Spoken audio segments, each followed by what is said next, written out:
everybody. And we'll just launch into our presentation now. We'll take a little trip along the Florida Trail, along the Kissimmee River watershed. So, let me share my screen. Okay.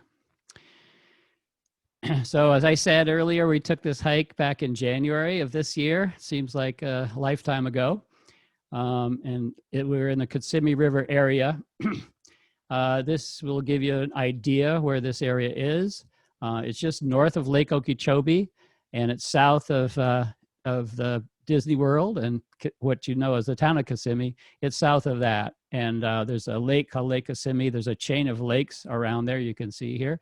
And the Kissimmee River flows out of that chain of lakes and into Lake Okeechobee. So it's about a 4-hour drive from Jacksonville. And so this whole water system is interesting. You're probably familiar with the story of the Everglades, how the water flow has been diverted from its traditional flow because of making, farmlands and flood control, a series of dikes and canals and dams, and consequently the Everglades has pretty much dried up. Well, part of that story is the Kissimmee River itself, which feeds Lake Okeechobee, which then traditionally feeds the Everglades. So there's a huge levee around Lake Okeechobee so that water doesn't feed the Everglades the way it traditionally did. And as we'll see, there was a change made to the Kissimmee River that has also affected that flow. And so what happened is the traditional flow of the Kissimmee River is this meandering, beautiful little oxbow series of turns that is a slow-moving river from the chain of lakes of Lake Kissimmee down into the Okeechobee, Lake Okeechobee.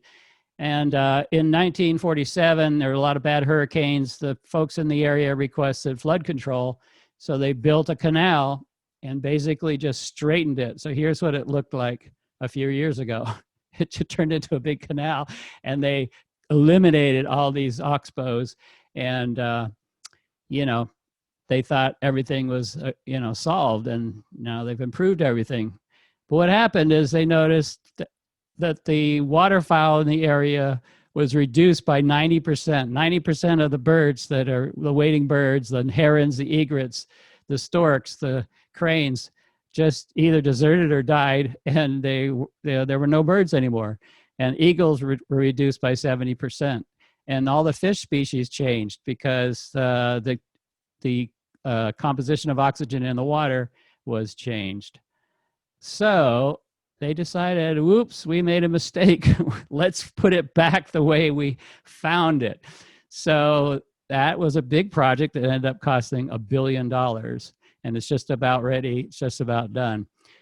So they took a 44-mile section that you can see here. This kind of sort of the lines, so the straight proportion here. This was the canal, or a portion of the canal. This 44-mile section. And they backfilled that and then restored the original path of the river, the Kissimmee River, this meandering oxbow river. And so that was just about done when we started our hike last January. So I put in approximately what the route of our hike looked like. It's about 34 miles. And we'll talk in more detail about that. But it was nice because we were able to see some of the restoration process that had happened. We came up by this little turn in the river, and you'll see some pictures of that later on. So I'm going to take a quick break and see if we have any more people who need to be let in. Yep, a couple more.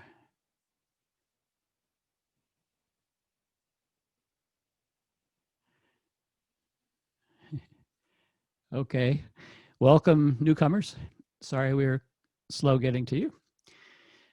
Okay, so here's the route of the hike that we took. And so we began down here at this campsite called Starvation Slough. Now, what's a slough? A slough is a channel of water through an otherwise dry prairie or seasonally dry prairie, and that's what we're hiking through here. We'll talk more about that later. But sloughs maintain their moisture, their wetness most of the year, and some of them can get quite deep. So this was one of the sloughs, Starvation Slough. There's a campsite nearby. So we ended up meeting up at the top here at the northern end of our hike, and then combining in one car and driving to our southern end. And we then hiked northbound from south to north and to get back to our car. And so one thing to note if you're going to try this hike is that it's a very rural area, and there's also a river. And so there's not a good way to get across the river except a few bridges that cross on roads. And so the net sum of that is that it takes an hour and 45 minutes, believe it or not, between these two trailheads. So just allow that in your planning if you're going to be self-shuttling.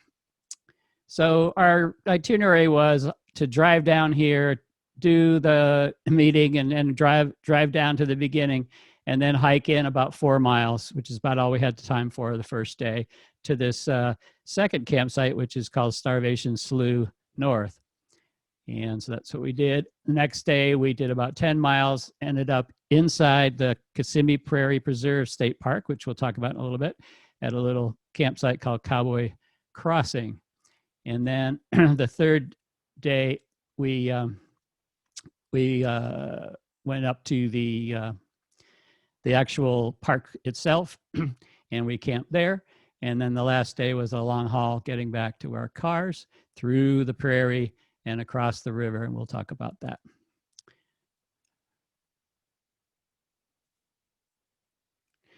Okay, so this is the beginning, Starvation Slough Campground. So another thing to bear in mind if you're going to do this hike is that these parking areas and campsites are secured by a lock. You can see the lock on that gate there. You need to get a permit to be able to camp and park in these areas from the Kissimmee River Water Management District. And then they will get you a passcode, and then you use that to open the combination of this lock. And that's the only way to get in. They change the lock, the passcode once a month. So get your timing right. And it's all done online. It's a little complicated, probably overly complicated, but just bear in mind you got to do that to be able to park in here. And as you can see, you have a little bit of a shelter here, but we just use it for parking. And then, as I said, we hiked in 4 miles. So the first 4 miles, we crossed Starvation Slough. So you can see here in the lower right-hand corner, that is a very, very dry slough. There was not a lot of water, thankfully, at all in the park, at any of these sloughs. And those that had a lot of water in it, there were easy ways to get across it. So in many cases, this hike is typically a very wet hike. You'll get your feet wet. In our case, we got lucky and it really wasn't that wet. So we hiked in and we went to this campsite first night. And one thing that's all around, but we didn't see any, but we just saw the evidence, is these feral pigs. You can see, maybe you could see how the land is so dug up here. Everywhere it was all dug up. These pigs are out there. And we didn't hear them or see them, but we definitely could feel the bumps, under our feet as we get them into these campsites. Second day, then we proceeded north along the Florida Trail. And we went through, first off, this beautiful palm forest. And they call this the Cathedral of Palms South. And it's called that because there's a Cathedral of Palms North, which was named first. And that's in the St. Mark's area, which is up around the Big Bend of Florida. And along the Florida Trail there, near St. Mark's, in the St. Mark's National Wildlife Reserve, there is the original Cathedral of Palms, which is just awe-inspiring. It is like a cathedral. You're walking through this forest of beautiful, tall, straight palm trees everywhere you look. As far as you can see, there are these tall, straight palm trunks, and that's kind of what you got here. I mean, it's really impressive walking through this, and you can get a sense of scale looking at my picture down here at the bottom. Second, we came along in our hike, we came to this bend in the river, in the Kissimmee River, which is very pretty after going through a lot of oak forests and oak hammocks and palm forests. And we kind of came out into the open area. There's a path to the river, and it's a nice little place to visit. There's a campsite down here, but we had further to go, but it's a very pretty area. Then we continued north and then walked through more oak hammock. Now, what's a hammock? A hammock is an island of hardwood forest. And so that's typically the way you'll find hardwood forests in Florida, at least south of the Panhandle.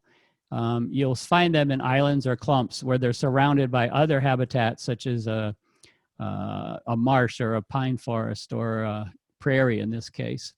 And they're a little higher elevation, and that's what allows the hardwoods to grow because there's a little less water, and they're also less frequent fire. So you'll see, as we talk about the prairie is basically defined by fire. And there are many other habitats in Florida that also are defined by fire, and that's how they get their unique characteristics. And what makes these oak hammocks different than a pine forest is they don't have that frequent fires, and that allows these oaks, beautiful oaks, to grow. They're also home to barred owls. You probably have heard barred owls if you've been out about in the evening or night. You know, they're the ones that go, "Who cooks for you?"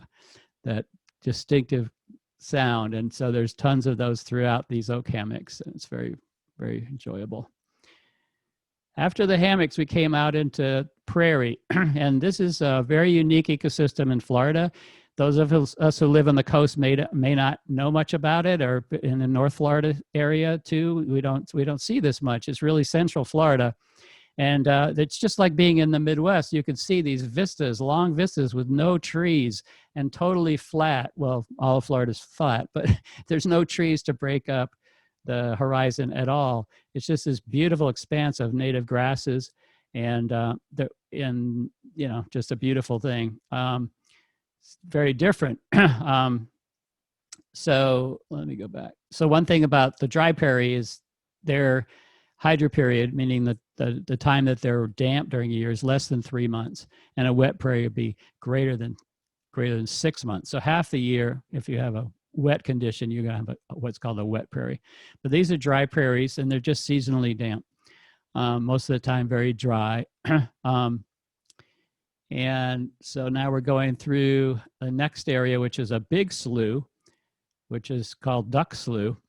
And so this gives you an idea of how deep some of these sloughs can get. They're almost like you're looking at a river or a little creek. And so in this case, it was nice that somebody built a nice little bridge, footbridge across that slough. So we didn't have to get wet there either. Then after the slough, we walking through more prairie. Just now, one thing about hiking this is we went at a nice cool time of year, and it was very sunny, but it was not oppressive. But if you went in a hot time, it would be, you really got to watch the sun, because there's absolutely no tree cover for miles. All right, so then that second night we got to the Cowboy Crossing campsite, and this is in a beautiful oak hammock. It's just really pretty. We had some neighbors, a barred owl who just made their nest up there above us, and we had this. Every one of these campsites had these pitcher pumps, and they actually work. They're brand new, nice new ones. There's a lot on the Florida Trail that are iffy, but these are brand new and they work great, which was good because this is all agricultural area. So typically, for those of you who don't backpack, you may not know, but you don't carry all your water typically, or you wouldn't make it. It's too heavy. So you have to find local water sources along the way and filter your water. But in an agricultural area like this, there's a lot of runoff that's maybe chancy even when you're filtering, that you probably don't want to get into it. So this is really nice that we really had water sources along the way when we camped. So that's another nice thing about this route. Okay, so then we got into Kissimmee Prairie Preserve State Park. Cowboy Crossing is in the state park. So we'd already crossed in the boundary and gotten into the Kissimmee Prairie State Park.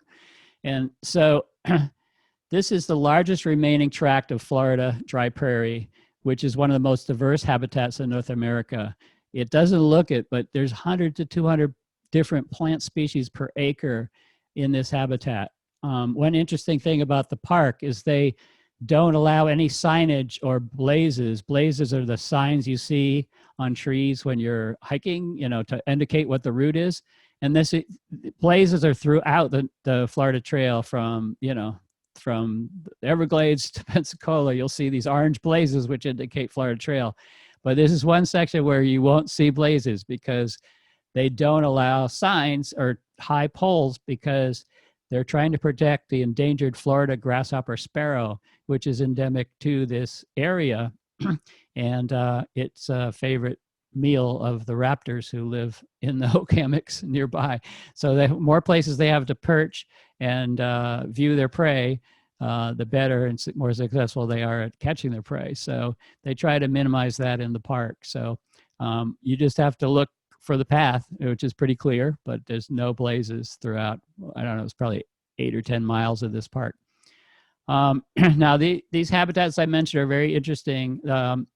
They are fire dominated, so they're dependent on a fire at an interval of 1 to 4 years, and that's what keeps them clear of other trees and other brush growing up and keeps these grasses, which are fire tolerant, growing and healthy. Some of the wildlife or bird life you'll see are the Florida grasshopper sparrow. As I mentioned, that's an endangered species, and it's endemic to this area. You don't find it anywhere else except for this dry prairie of Florida. And we actually saw quite a few. I mean, they're doing a good job of bringing them back. We saw quite a few Florida grasshopper sparrow. We saw a lot of red-shouldered hawk. We saw a lot of barred owl, but I did not see the crested cara, which is a real fun bird to see. I haven't seen him since South Florida. All right, so on the third night, we came to a campsite that's in the state park area. And so it's a more traditional campsite. You got to reserve it, and you can bring your cars in and your RVs in. So we were in that kind of an area, but it was kind of welcome with all that we've been through and the wetness and the sweat and everything. We actually got real working bathrooms and showers. They actually have showers at this campsite. So this was like our luxury day. So they call this the equestrian campground. That's because there's an equestrian area. So you can, some of the people will bring their horse trailers in, and then there's a corral there, and they can leave the horses in the corral and go out trail riding on some of these trails throughout the prairie. Okay, so another neat thing about this hike in this particular park is that it's officially designated as a dark sky. There's an International Dark Sky Association, and they award this designation to areas where there's very little light pollution, and so the sky is visible at night to be able to see the stars and the celestial bodies. This was the first in Florida to be declared a dark sky park. And so it's a really neat place. We deliberately chose to go there during a new moon. So there was no moon and it was pretty clear. So you could see the sun setting here and how beautiful the sky is. But then I don't have an astronomy camera, so I don't have any great star pictures, but your whole sky was just filled with stars. I mean, it was almost hard to pick out the constellations. There were just so many stars. But when you did, you could see the entire zodiac that was, in that portion of the sky at that time. Now, these bodies here, it might look like it's the moon, but actually these are two planets. That's how bright they were and how dark that sky is. So it's just a really cool place to be. And they have another area that's walking distance from the equestrian campground that they call astronomy pads. So these amateur astronomers bring in their campers full of their astronomy equipment, their telescopes, their computers, all of their guidebooks, and they set up on these astronomy pads. And so you can go over there and, look through the telescopes if they let you. And they're just, getting a really good shot of these stars. And so in those areas, they don't allow any light except the red spectrum light. So when you have your headlight on, that you wear when you're camping, there's a red light option. You have to turn that on. You can't have a white light up there. No campfires allowed up there. And you maybe noticed on a bathroom, I'll go back to that. Even on the bathroom, see, they have the red lights. They don't have white lights there. So it's all to preserve this dark sky effect here. And it was just a whole lot of fun. So on day 4, we took off again up north through the northern part of the park, through more prairie. And here you can see a big deep slough that we had to cross without a bridge, but we were able to jump it because over to this side, it was still a little narrow. So we were able to get through, see some wading birds here.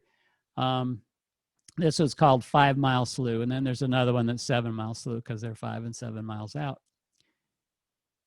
And as we came around to the top of the park and we came out of the north side of the park, the trail then crosses the Kissimmee River. So this is the point where the river restoration begins. You can see to the left where it's sort of winding around in that winding river route. And then to the north, it's north of this lock, which is, controls the flow from this canal, which is still a canal.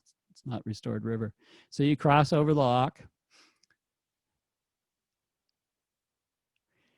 And then you enter a section called Kisso. And so this is another interesting historical aspect of this hike that, maybe maybe you don't know that Central Florida has been a cattle raising country for hundreds of years. The first cattle came when the Spanish came. Actually, Ponce de Leon brought cattle with him, and he just left them behind because after he'd eaten them, he took off. He had left over, and they just survived and continued to breed, and they became kind of wild cattle. Some of the Indians began to tend the cattle, and some of the settlers who came in afterwards would be ranchers. And by the 1800s, the Indians were as good ranchers as any of the colonial settlers. And so there was a lot of fighting over who owned the cattle and a lot of cattle rustling and all that. And that was one of the causes of the 2 Seminole Wars that we had in Florida. And in the early 1900s, you'd have cattle drives from this area down to Lake Okeechobee of, 1,000 head, 1,200 head cattle drives going down, if you can imagine that. So Florida is a really big cattle state. And so this area was Kisso, it's called for short, for the Kissimmee Cattle Company. So it was a big ranch operation that operated there. There was even a town in 1915 through the 1920s. And now it's a ghost town. So as you go through here, you can take a little side detour and go visit the ghost town. But now most of it's these beautiful old oak hammocks and then these ranch lands to the side where they converted the prairie to grazing area for the cattle. So that's the story of Kisso, and that's the story of our hike, because at the end of this, there was a Kisso campsite, and that's where we left our cars and got in our cars and went home. It was a really, really, really fun 4 days.